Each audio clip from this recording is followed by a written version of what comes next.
2 p.m. right now. I have to be heading out soon, but anyway, I think that for my new era of carefree reading, I am actually going to start with this book that I've always wanted to read.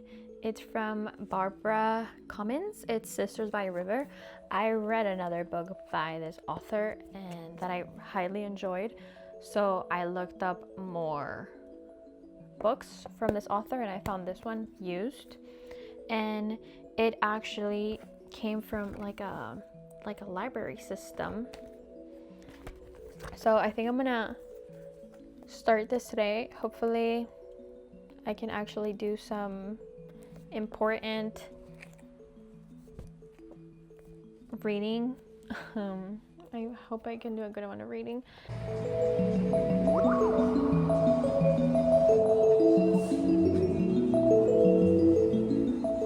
This is a terrible angle, but it's where I have my phone holder, so we're gonna have to work with it.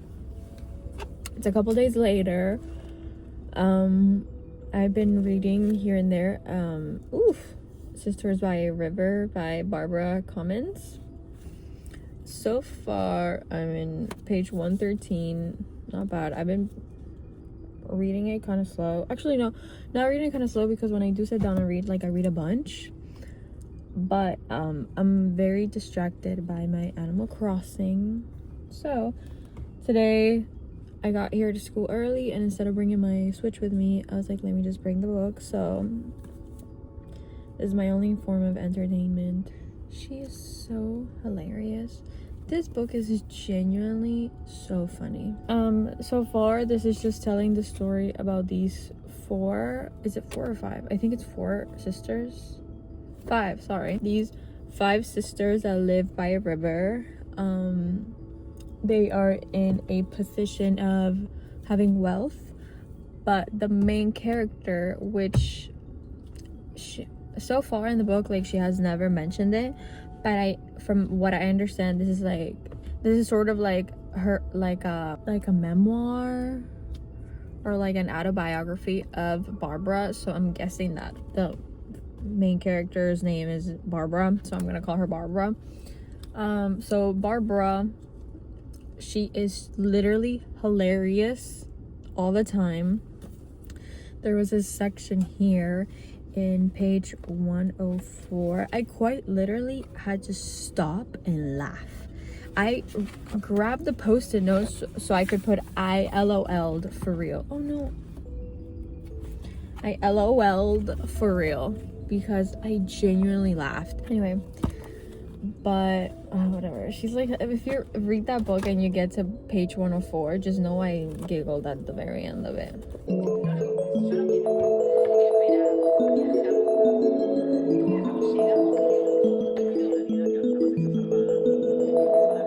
I don't want to spoil anything because I really want more people to read this, but honestly, this was one of the funniest things I have read in a really long time.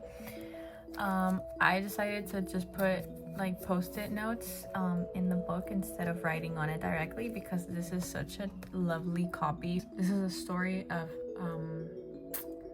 5 sisters, and the story is told through little periods of time. The chapters are very short, and they focus on one topic, and that's how you get to know every single one of the sisters, the relationship that they have with their parents, how the main character is, which she is not named until the very end, which her name is Barbara. So this was truly hilarious, and hopefully the rest of the year are stories like this funny, this easy to read, this enjoyable. So I'm really excited. Okay, so this month it was my birthday, which means that I got some books gifted to me, and I also got some money to buy books as well. So I took the liberty to go ahead and find some books that I wanted to get with that money, and I'm here to show you. It's a really, really big pile. But I'm so grateful for everything. First, I'm gonna go through the ones that I bought myself, and then I'll move on to the ones that I was gifted. First one that I chose is going to be White Nights by Dostoevsky. It is a book that we will be reading in the book club in school that I joined. I wanted to have like a physical copy because the Libby app did have it, but you had to read it through Libby, so I couldn't read it on my Kindle. The second one that I got is going to be Strange Houses. I've been wanting to get this book for the longest time ever. It's not really the kind of book that I would lean towards to, but I've been thinking about it for months and months and months, so I just decided, why not? It's time that I should get it. Then I decided to get The Lamb. I picked it up at Barnes & Noble, and then I sat down and I read for a little bit, and I thought it was so interesting. I read quite a few chapters while I was in the store, so I was like, you know what, let me just buy it. I obviously like it. So moving on, while I was at the Barnes, I got one of their monthly picks, A Killing Cold, because I'm trying to move on to like different genres. And the girl that was at the register, she kind of like really convinced me by telling me what the plot was about, like in a very interesting way. And when she saw all the books that I was getting, she was like, you will really like this. And I was like, you know what, I'm gonna trust her. So we'll have to see. Hopefully it was a good purchase. I got Agua Viva. I see it a lot on my Pinterest, and when I went to the Barnes and I was reading it a little bit, I was like, this seems quite beautiful, so I thought it would be a good idea to get it. I feel like when I have like a budget to buy books that I don't feel like I'm paying for myself because of a gift card or whatnot, I'm more likely to get things that are more outside of my comfort zone. I don't know why, and usually they end up being like good hits. So then I kept walking through the Barnes, and I saw a wall that had a bunch of books that were meant to be funny. I don't know, and there were actually some books on that wall that I had read before and I consider them to be funny. So I was like, I feel like the criteria for what books get put on that shelf is pretty good. So I was like, let me try to get one. So I kind of read through a few, and this one was the one that I thought would be the most up my alley. We're gonna give it a go. Oh, this one's called Excellent Women, by the way.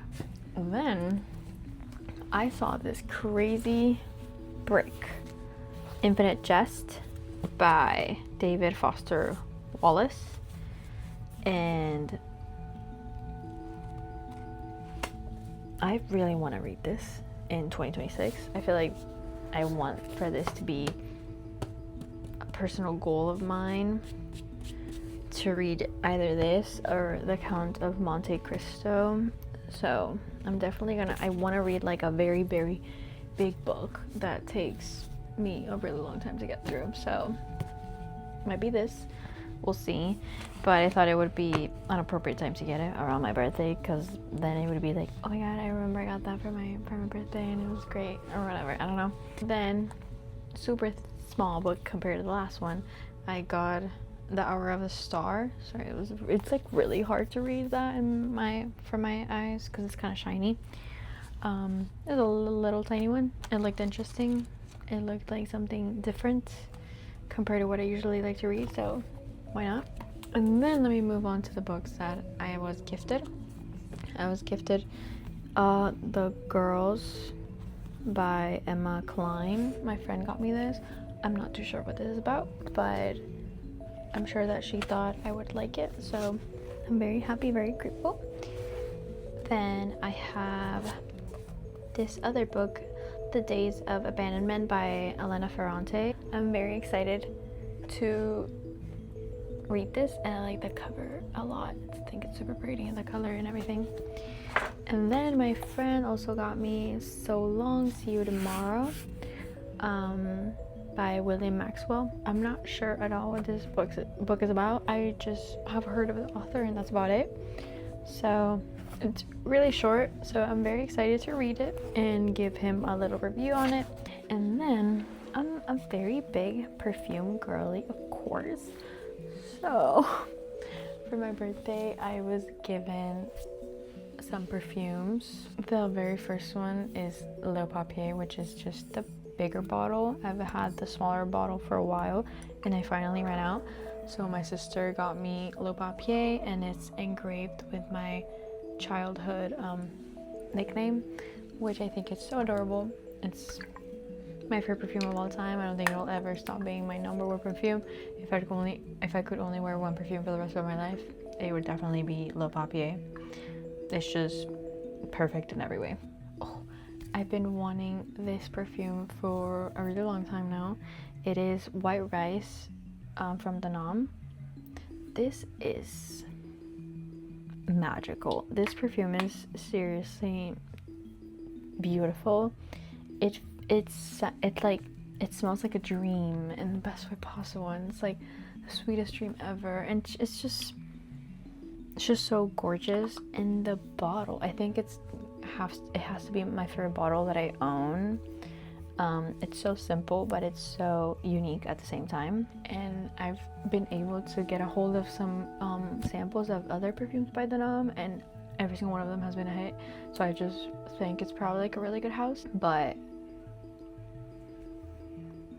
they're a little pricey, so maybe one is good. The other one that I got was YSL Libre, but it's Libre Le Parfum. I throw away boxes immediately. I don't know if that's necessarily a good thing, but that's just how I work, and I've worn it quite a bit since I got it. And I've gotten the most compliments that I've ever gotten on a perfume so quickly. I did wear it for the day of my birthday, so I was like seeing a lot of people, so maybe that's why.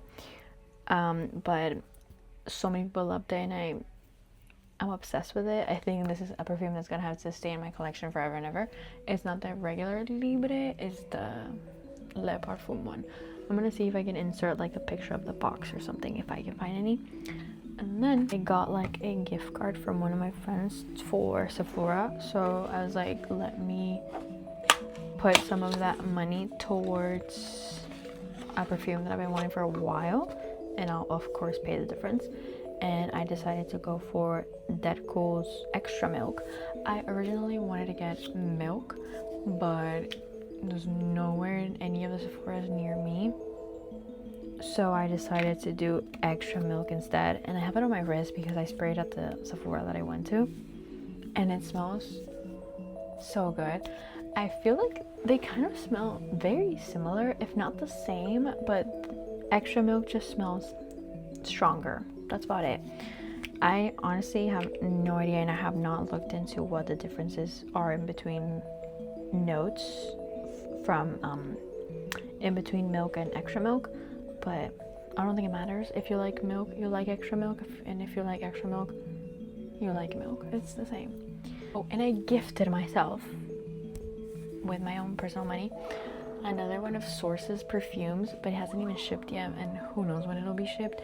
This perfume house takes like really long to ship out things because everything is made by a very small team, and it's they have a lot of orders and stuff.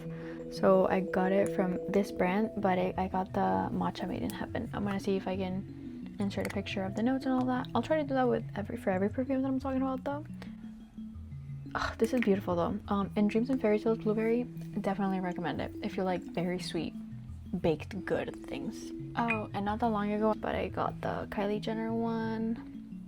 I don't know the name of this, I'm so sorry, but the red bottle, so fresh. Not entirely the kind of perfumes that I lean towards, but this is beautiful. This is really good. It doesn't really last a lot, I've noticed, but who cares? It's really good.